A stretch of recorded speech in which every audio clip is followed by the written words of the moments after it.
Tropical Depression 5W, Philippine name Karina, has formed, and it's expected to become a significant typhoon in the next 3 to 5 days, but also producing heavy rain accumulations in the Philippines as the system moves closer to the islands.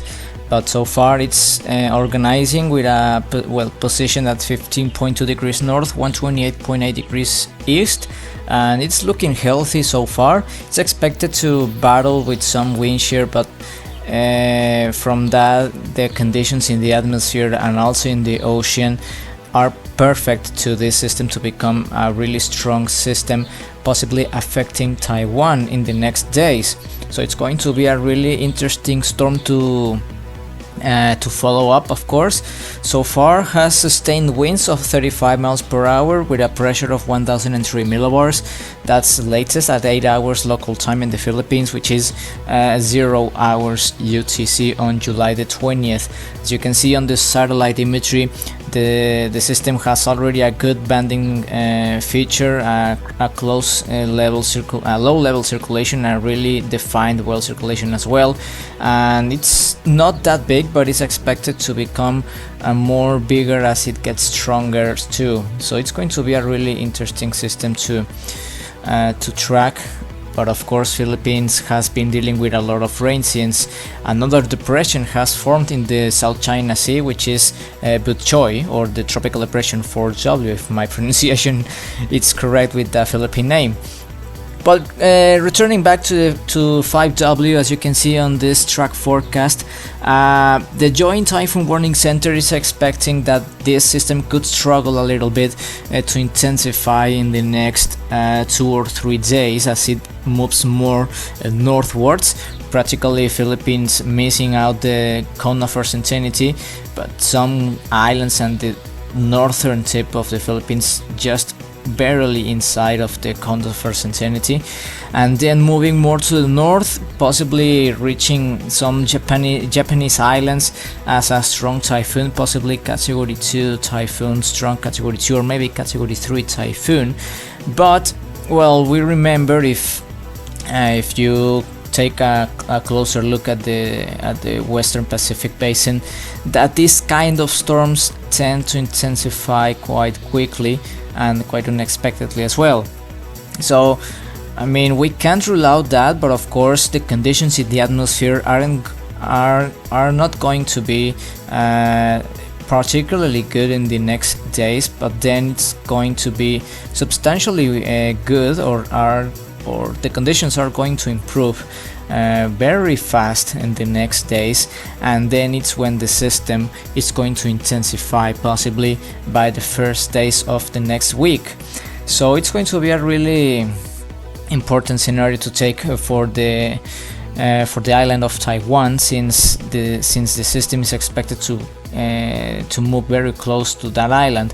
But as you can see, the wind shear levels are quite good in the northern quadrants, in the western quadrants for the system. Of course, some southerly shear and some northeastern shear as well, which of course, as you saw on the satellite imagery, was completely dry, or not even a sign of clouds. So that's why the system has a lot of clouds and convection in the western side on the western quadrants, excuse me. But well, we don't know yet. Of course, the tendency, it says that it's going to increase the wind shear. We can't rule out that, since as you can see, the wind shear is moving more towards the system. But then moving closer to Taiwan, the wind shear is going to remain quite low, and this is when this storm is expected to become a significant typhoon, possibly category 2 or 3. And the sea surface temperatures 30 Celsius, and this is a really key factor of this storm to intensify, or at least to maintain some strength.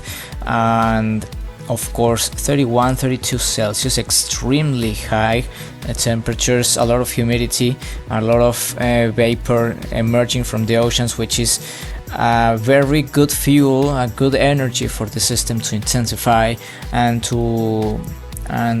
to develop deep convections around the center with very cold high top clouds, of course.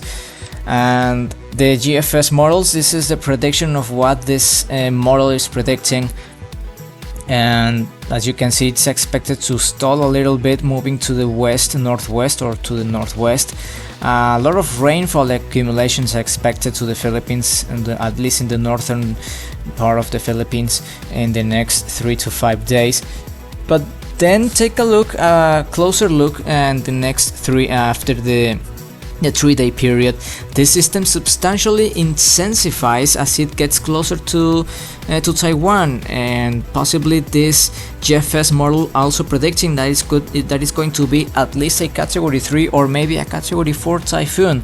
So of course there's a lot of variation about the forecast, about the intensity of the system. That's why I told you before that these kind of systems tend to intensify rather quickly than is expected.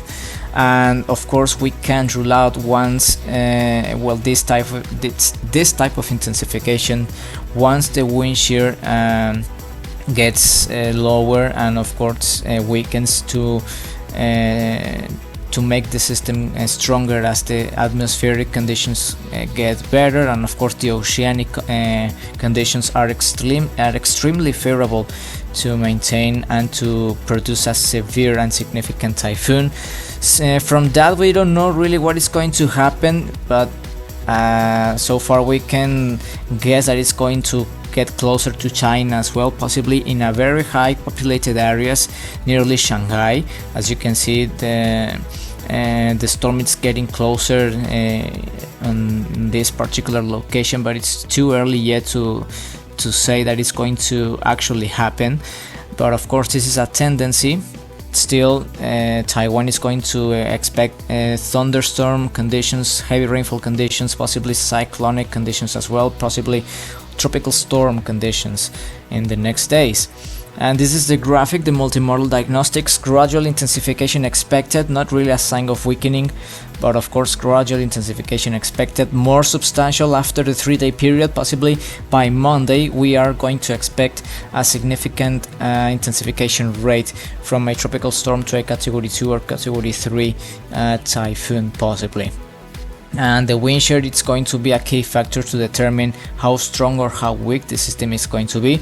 Right now it's quite low, expected to intensify or to increase a little bit, getting to moderate levels. Then during Sunday possibly the wind shear is going to be quite high, but still not enough strong to make the system weaker, despite the 25 knot wind shear, which is quite extremely high for a tropical cyclone, decreasing substantially, and this is when the storm is expected to increase its intensity quite substantially.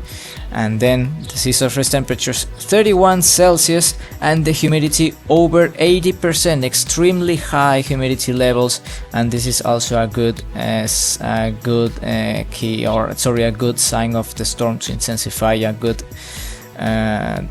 conditions for the system to become quite strong storm so far. This is the satellite presentation of this tropical depression 5W or Carina in the Philippine name, in the Philippine agency or Philippine basin, if you can call that as well.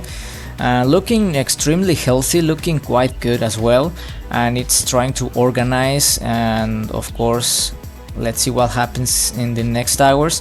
But this system, we are pretty sure it's going to be a significant one, so please take a closer look to this system here at Force 13 with our YouTube channel, our website, social media, and everything we are going to share with you. And so please stay tuned with us. That's all for today's update. Become an Ultimate Fan today.